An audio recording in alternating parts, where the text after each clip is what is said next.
کامران مرتضیٰ صاحب، سر پہلے سویڈن پھر سویڈن اب ڈنمارک، سر کیا کریں جناب؟ دیکھیے آپ اس میں کم تر درجے کے کام کر سکتے ہیں کیونکہ آپ کے اندر اتنی ہمت نہیں ہے، آپ کے اندر اتنی جرت نہیں ہے کہ آپ بڑے درجے کے کام کر سکیں. تو کم تر درجے کے کام یہ ہو سکتے ہیں کہ آپ اپنے سفیر بلوا لیں. آپ ان کے ساتھ جو ہے وہ جو چیزیں آپ کو جو سوٹ نہیں کرتی، جو چیزیں آپ کو جو ہے نا وہ جس کے بغیر آپ کی زندگی گزر سکتی ہے، ان کو جو ہے نا وہ ختم کر دیں منگوانا. آپ دوسروں کو نہ کہیں کہ تمام اسلامی ملک ایسے کریں. بھئی تمام لوگوں کو چھوڑ دیں. مجھے مولانا صاحب سے کوئی دلچسپی نہیں کہ وہ یہ کام کرے یا نہ کرے، کم از کم میں تو کر لوں نا. تو آپ جو ہے وہ بجائے یہ کرنے کے کہ جی تمام ملک یہ کریں، تمام یہ کریں، آپ اپنے اپنے جو ہے نا جو آپ کے پارٹ پہ ہے وہ کر لیں. اگر آپ کو قرآن شریف سے محبت ہے، اور یقیناً محبت ہے، کم از کم لفظوں کی حد تک ہم سب کو محبت ہوتی ہے نا جی، تو یہ کرتے ہیں جان بوجھ کے. یہ واٹر ٹیسٹنگ ہے، یہ ہم کو جو ہے نا خراب کرنے کے لیے کہ اس کا نتیجہ یہ ہوگا کہ ہم چیزوں کو آگ لگائیں گے، ہم چیزوں کو ہم جو ہے نا وہ اشتعال میں آئیں گے، ہم اپنا نقصان بھی کریں گے، دوسروں کا نقصان بھی کریں گے، اور پھر جو ہمارا چہرہ جو دوسروں کو بتائیں گے، کہیں گے کہ یہ دیکھو ان کے چہرے دیکھو. انفیکٹ وہ اسلام سے خوفزدہ ہے، ایک امرجنگ جو ہے وہ یہ ریلیجن ہے. تو وہ اس بات سے جو ہے یہ فیصلہ کر کے یہ تلے ہوئے ہیں اس کو کہ ہم کو کسی طرح سے بدنام کریں، اور اس کا نتیجہ جو نا یہ نکلے کہ وہ اپنی عوام کو، اپنے لوگوں کو یہ بتا سکیں کہ جی دیکھیے جی ان کے چہرے اس طرح کے ہیں. تو اس کا تحمل کے ساتھ مقابلہ کرتے ہوئے اور اس طرح سے اپنے سفیر بلا لیجیے، چیزیں بائیکاٹ کر دیجیے جس کا ان کو پتہ چلے. آگ لگانے سے کچھ نہیں ہوگا. آگ لگانے میں ادھر سے گولی چلے گی، آپ کے 2 بندے مارے جائیں گے، آپ کے 4 بندے مارے جائیں گے. وہ آپس میں جو ہے نا یہ سارا کام نہ کریں. جو کر سکتے ہیں وہ یہی ہے. اور یہ کم تر درجے کی بات ہے.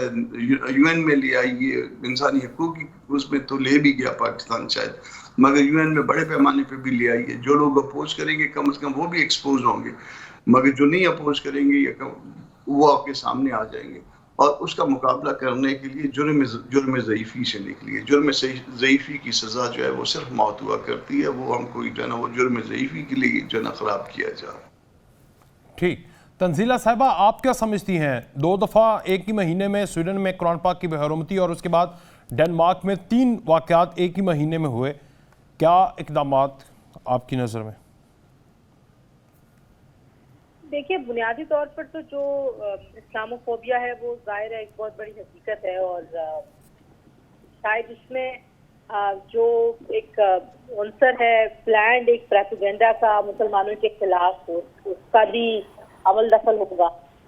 لیکن مجھے ایسا لگتا ہے کہ یہ اسلام کے ساتھ جو تعصب ہے، جو باعث ہے دنیا کا، وہ بڑا کلیئر ہے. کیونکہ ادروائز تو آپ جن معاشروں کی ہم بات کر رہے ہیں وہاں پہ آپ دیکھیے کرائم ریٹس نہ ہونے کے برابر ہیں. یہ آزادی اظہار اس کے یہ سب سے بڑے پریچرز ہیں. اسی طریقے سے یہ جو رسپیکٹ فار آل اور ڈائیورسٹی اور انکلوژن کی باتیں کرنے والے لوگ ہیں. لیکن ایک سب سے بڑے مذہب کے ماننے والے لوگوں کے جذبات کو بار بار ایک سوچی سمجھی سازش کے تحت مجروح کیا جاتا ہے. اور میرا خیال ہے کہ اس پہ وہاں کی حکومتوں کو دیکھیے یہ وہ ہے پرنسپلز ہیں، گلوبل پرنسپلز ہیں، اور یہ یونیورسل پرنسپلز کو ہی اڈاپٹ کرنا چاہیے. تو تمام مذاہب کی عزت ہوگی، اور کسی مذہب یا کسی عقیدے کے ساتھ اس طرح کا رویہ اختیار نہیں کیا جائے گا، کسی مقدس کتاب کے ساتھ اس طرح کا رویہ اختیار نہیں کیا جائے گا، کیونکہ یہ جو یونیورسل ویلیوز ہیں انہی کو پروموٹ کرتے ہیں یہ ممالک بھی. تو ان کو وہاں پہ کوئی قانون سازی کرنی چاہیے. پھر ہماری طرف سے بھی اقدامات ہونے چاہیے. ہمیں بھی وہاں جا کے کمیونٹی کے اندر کچھ انگیجمنٹ کرنی چاہیے. ہمارے سفیر وہاں بیٹھے ہوئے ہیں، ہمارے مشنز ہیں ممالک میں، وہ وہاں پہ کیا اقدامات کرتے ہیں. اور صرف یہ ہماری بات نہیں، یعنی پاکستان کی بات نہیں، ہمیں دنیا کو کلیکٹیو ہو کے اس پہ بات چیت کرنے کی ضرورت ہے. کیونکہ یہ صرف پاکستان کا یا سعودی عرب کا یا کوئی ممالک کا مسئلہ نہیں ہے. پوری دنیا میں کروڑوں مسلمان ہیں، اور ان تمام مسلمانوں کے جذبات کو بار بار کیا جاتا ہے. تو اقدامات تو دیکھیے there's a list of things کرنے کی ضرورت ہے. لیکن میرا خیال ہے کہ یہ ممالک جہاں پہ یہ حرکات ہوتی ہیں وہاں کا قانون اگر اس کی پکڑ نہیں کرے گا اور اس کو انفرادی عمل اگر قرار دیا جاتا رہے گا تو پھر تو یہ واقعات ہوتے رہیں گے. تو وہاں سے ڈیٹرنس ہونی چاہیے. وہاں کے ملکوں کو، وہاں کے قانون کو یہ سمجھنا ہوگا کہ یہ غیر قانونی حرکت ہے اور جذبات کو مجروح کرنا بھی غیر اخلاقی اور غیر قانونی حرکت ہے، اور کسی مذہب کی توہین کرنا بھی ایک غیر قانونی عمل ہے. اور جب تک وہاں کا قانون اس کو غیر قانونی اور قابل گرفت جرم نہیں قرار دے گا تب تک میرا نہیں خیال کہ کوئی ڈیٹرنس آئے گی اور صرف بات چیت سے معاملہ نہیں صحیح ہو سکتا. ٹھیک ہے.